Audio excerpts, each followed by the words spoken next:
to read the instructions and questions, and you will have a chance to check your work. All the recordings will be played once only. The test is in 4 sections. At the end of the real test, you will be given 10 minutes to transfer your answers to the answer sheet. Now, turn to Section 1. Section 1. You will hear a conversation between a clerk and a tourist about a short trip. First, you have some time to look at questions 1 to 5.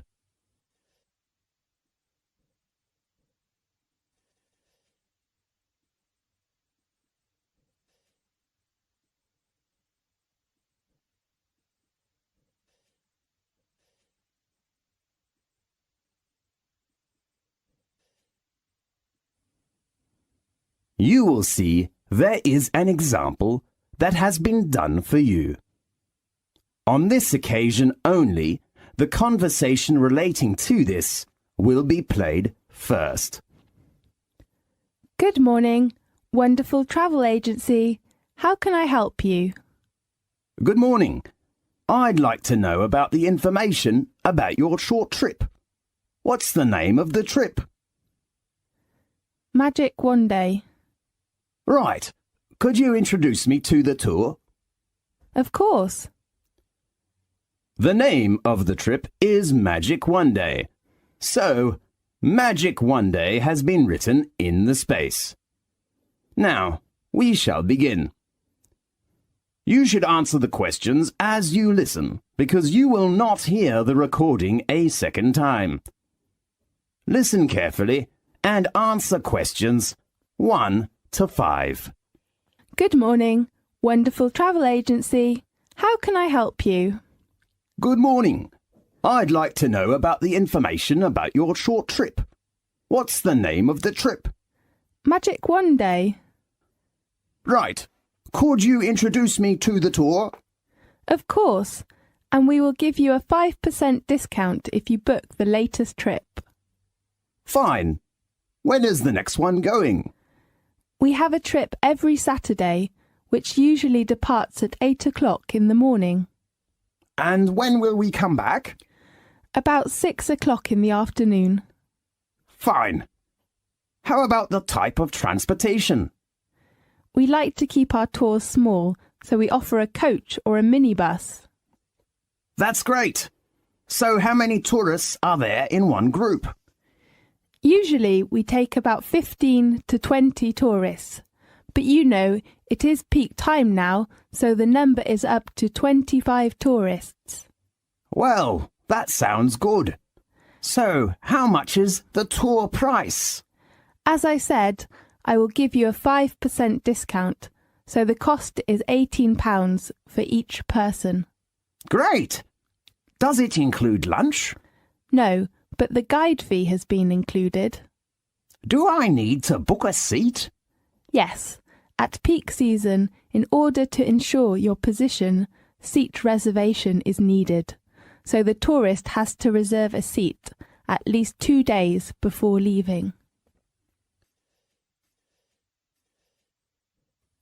Now, look at questions 6 to 10.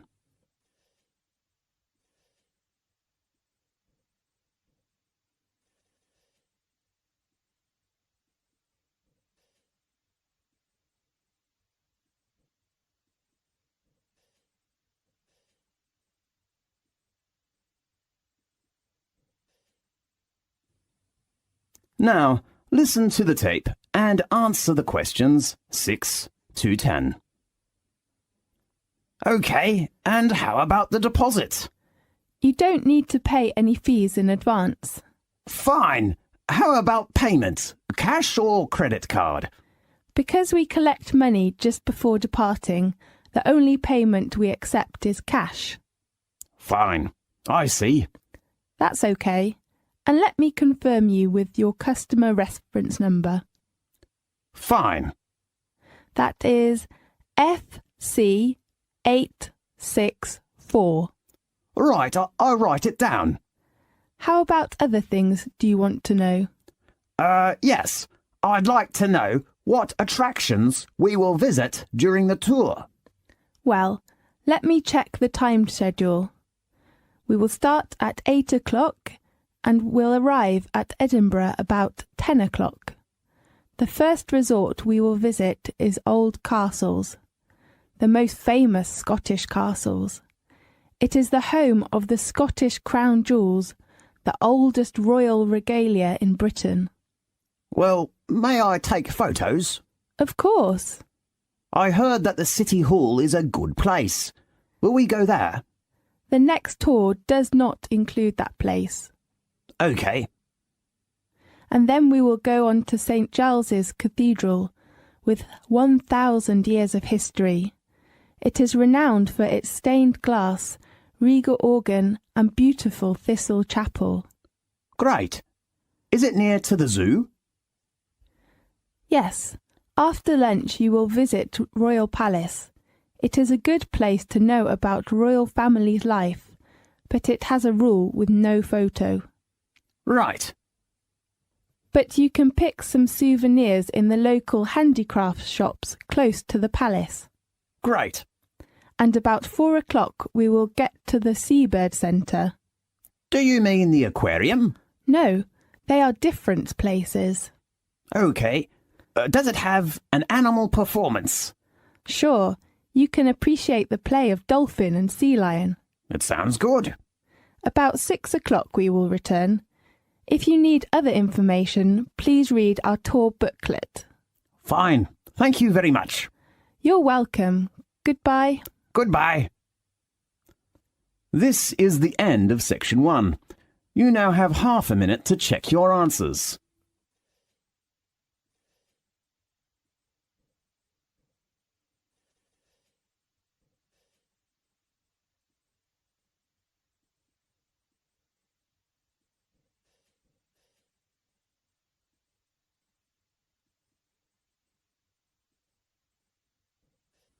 Now, turn to section 2.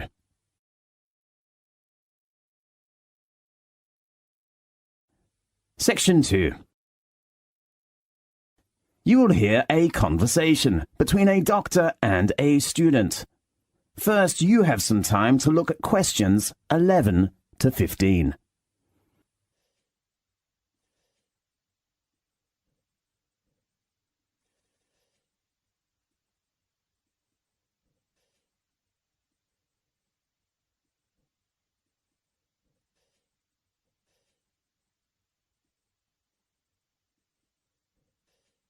Now, listen carefully and answer questions 11 to 15. Good afternoon, Doctor. May I come in? Yes, come in. I'm a freshman in the university and I don't feel very good. OK, sit down, please. I need to record some basic details about you first. Fine. What's your full name? Mary Nixon. Is your surname spelt Nixon? That's right. Well, Mary, what's your major? I'm studying art. A good choice. Tell me your registered number. Registered number? Sorry, I'm not sure. Maybe... Did you bring your union card or library card? Yes, I brought it. OK, well, tell me the number on your card. It is MN0918. And your birthday? I was born on November 20th, 1987. Where are you from? I come from New York. Oh, we are from the same city. Really? Yes. Where do you live? Campus accommodation? Actually, I will move out from campus flat tomorrow. I rent a house in Northwest with 3 friends. Fine. Tell me your present address. It is 17th King Street. OK, and your contact number? 3678259. Right, now let's get some of your medical background. Okay. Have you ever had any serious illnesses or accidents? I got gastritis when I was in middle school. Did you have an operation? No, I just took medicine and had some injections. Anything else? No, nothing. Now, look at questions 16 to 20.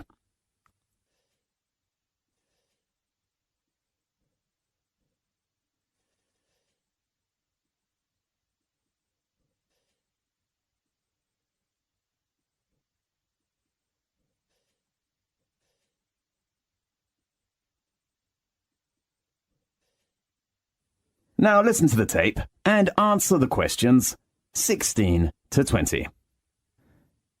So, Mary, what's your trouble? Well, recently I've been having some trouble with my head and eyes and nose.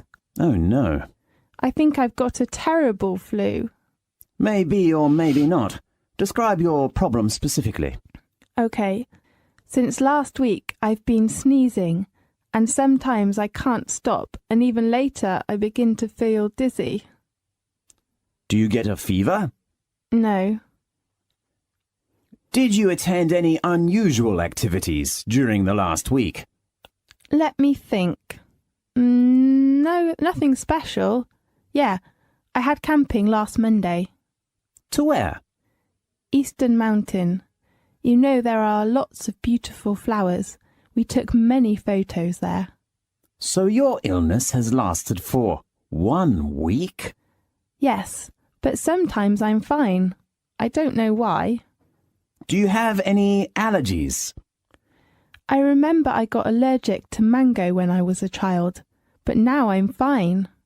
How about flowers? I mean, pollen. You mean I'm allergic to pollen? Yes. What should I do? I suggest you take some medicine first and drink more water. Okay. And then, if your symptoms are getting worse, I suggest you go to a hospital to check. Okay. Thank you very much. I hope you will recover soon. Thanks. Goodbye. Goodbye.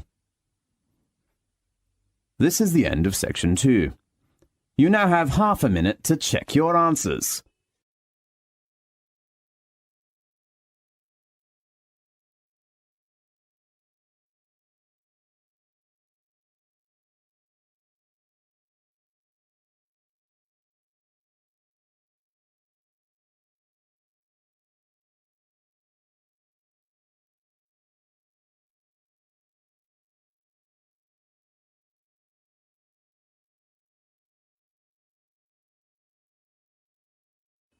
Now, turn to section 3.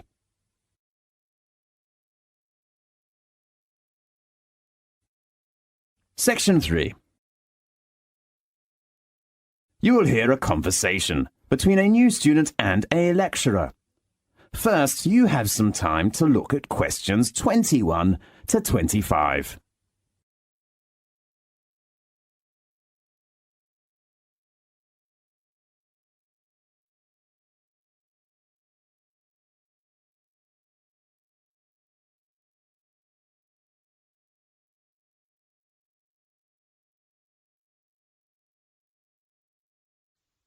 Now listen carefully and answer questions 21 to 25.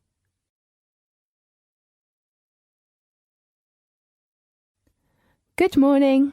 May I come in? Yes, come in, please.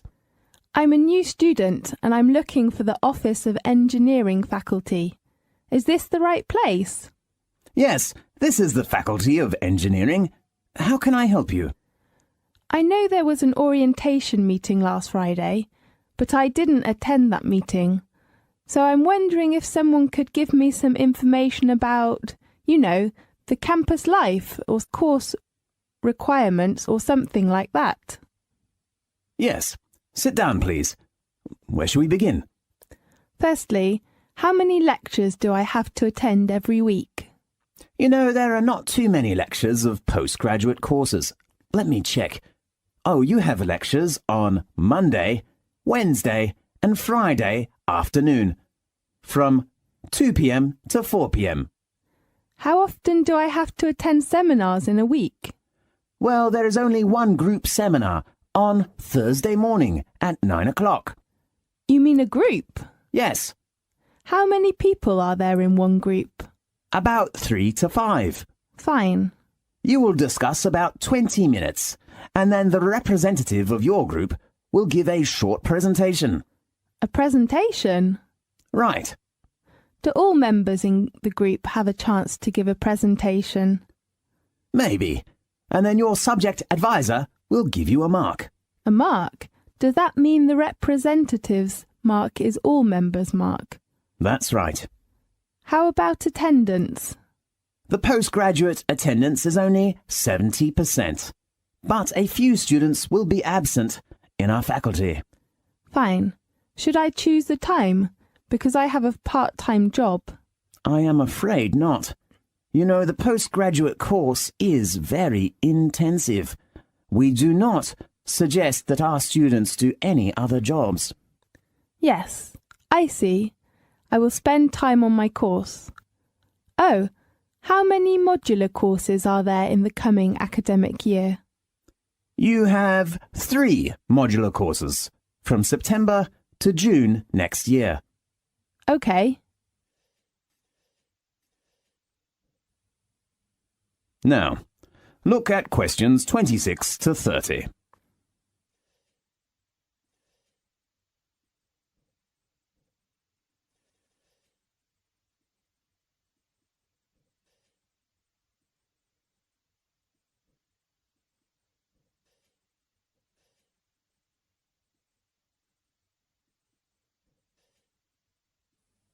Now, listen carefully and answer questions 26 to 30.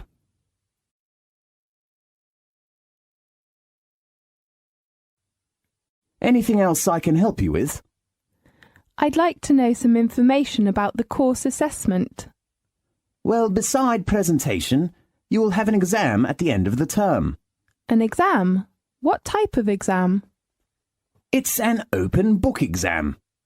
Fine. But your main assessment is the assignment. You mean homework?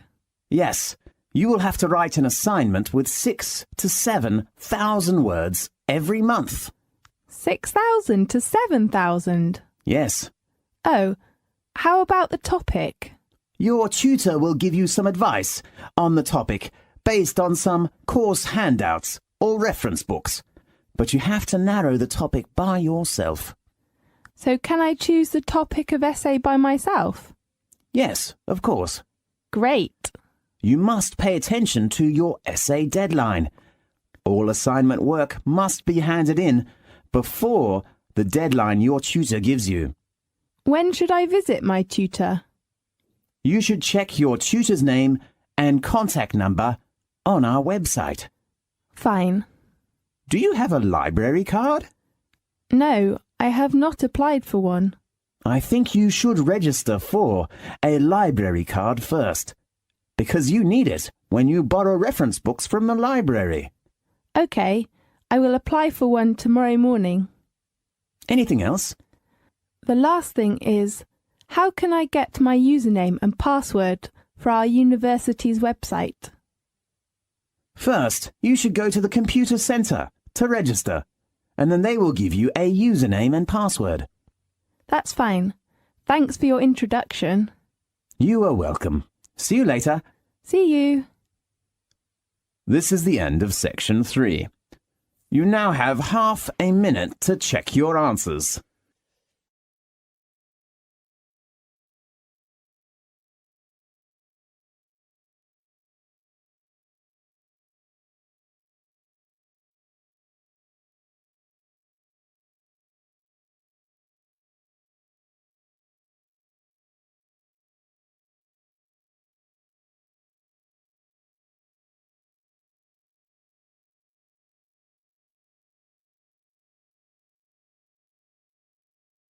Now, turn to section 4.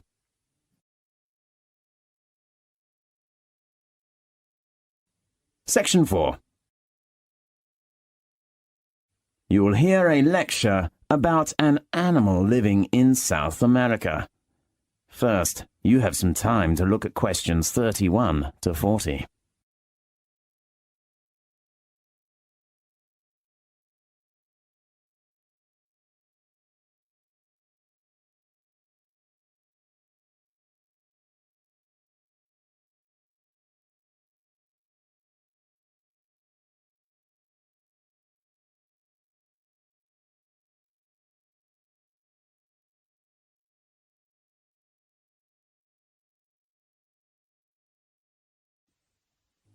Now listen carefully and answer questions 31 to 40.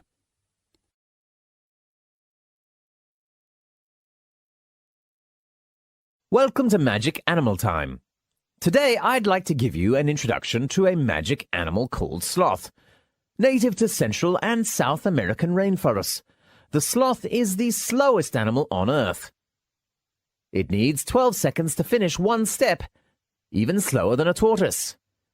Algae grows on its brown, furry back because of its inactive lifestyle. Even the fur of sloths is adapted to their lifestyle.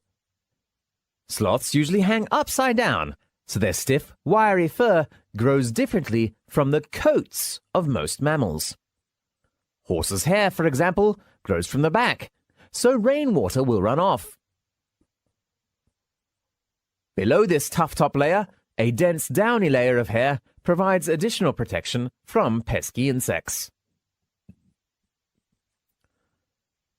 The greenish cast of the sloth's shaggy fur is caused by symbiotic algae that grow in grooves running along the length of each of the mammal's outer hairs. The sloth hosts the algae, and the algae return the favor by providing nutrition that the sloth either ingests by licking its fur or absorbs through the skin. The grayish-green color makes the sloth look just like a clump of dry leaves hanging from a branch. The perfect jungle camouflage. And the longer a sloth lives, the greener it gets. Sloths have a short and flat head, a snout that is short in length, big round eyes, long tree-climbing legs, a stubby tail, and small ears, and though some have called them ugly, they have the cutest face that looks like they're always smiling, just like a koala in Australia. Sloths spend most of the day sleeping.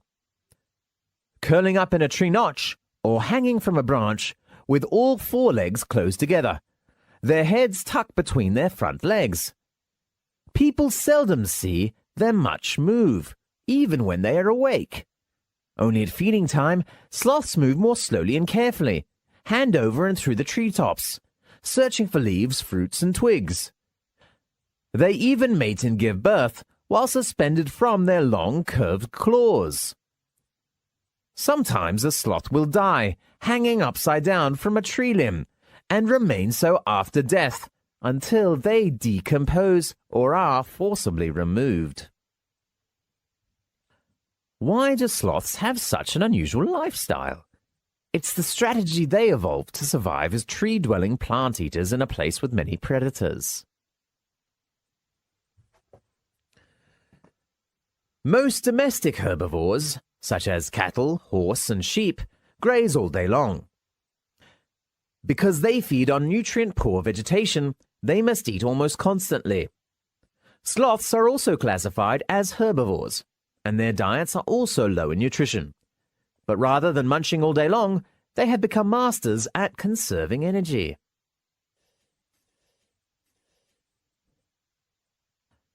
As any athlete knows, maintaining muscle requires large quantities of food energy, far more than a sloth's vegetarian diet can provide. Sloths are relatively inactive and usually spend most of their day hanging upside down, so they can get by with half as much muscle mass as similar-sized mammals. Hence, they don't need to eat too much. In addition, because of heavy muscle, sloths weigh far less than other mammals.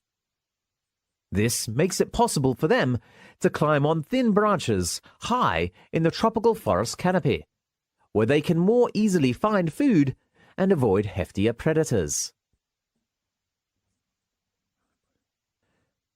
Keeping a high body temperature also takes energy. Sloths fulfill this need by maintaining a lower average body temperature than other mammals. Dogs, cats, horses, sheep and cows all have average body temperatures between about 100 and 103 Fahrenheit, but a sloth's average body temperature is about 93 degrees Fahrenheit. Equally important, a sloth's body temperature fluctuates with the surrounding temperature. Like snakes and frogs, which are cold-blooded creatures, a sloth's body temperature is highest on warm, sunny days and lowest at night and on rainy days. Sometimes, a sloth takes a sunbath in the morning, warmed up. Then, during the hottest times of day, it hides in the shade so it won't overheat. During a 24-hour period, a sloth's body temperature may vary as much as 10 degrees Fahrenheit. If the body temperature of a person, a cat, or a dog varies just 5 degrees Fahrenheit, it can be life-threatening. Because sloths have difficulty moving over land, they spend most of their time in the trees. They can get just about everything they need high above the forest floor, even water, which comes from eating juicy leaves and licking up drops of morning dew. Short bursts of feeding, followed by long periods of inactivity, make sloths less vulnerable to large raptors, such as harpy eagles, and other carnivores, such as ocelots. As long as sloths remain perfectly quiet and still, they're nearly impossible to detect. At feeding time, a sloth reaches out, grabs an overhead branch with its flexible feet, and tugs until the food is within reach of its long tongue. After pulling the vegetation into its mouth, the sloth clips the leaves with its hard, tough lips and slowly grinds them with a large, peg-like teeth. A sloth digests its food just as it does everything else, very slowly. People usually digest their food in about a day, but sloths can take about a month to finish the process.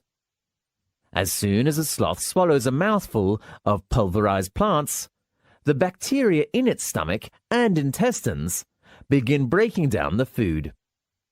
It takes many hours for the bacteria to digest the tough plant material that makes up a sloth's diet. Only then can the sloth absorb the nutrients it needs to live and grow.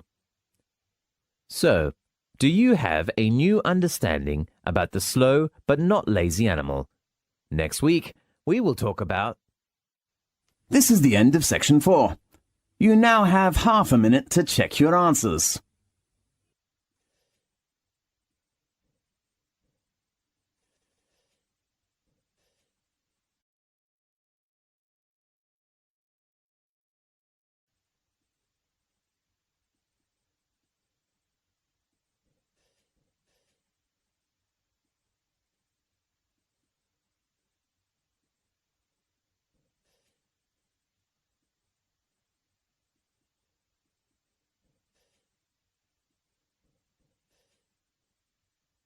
This is the end of the listening test.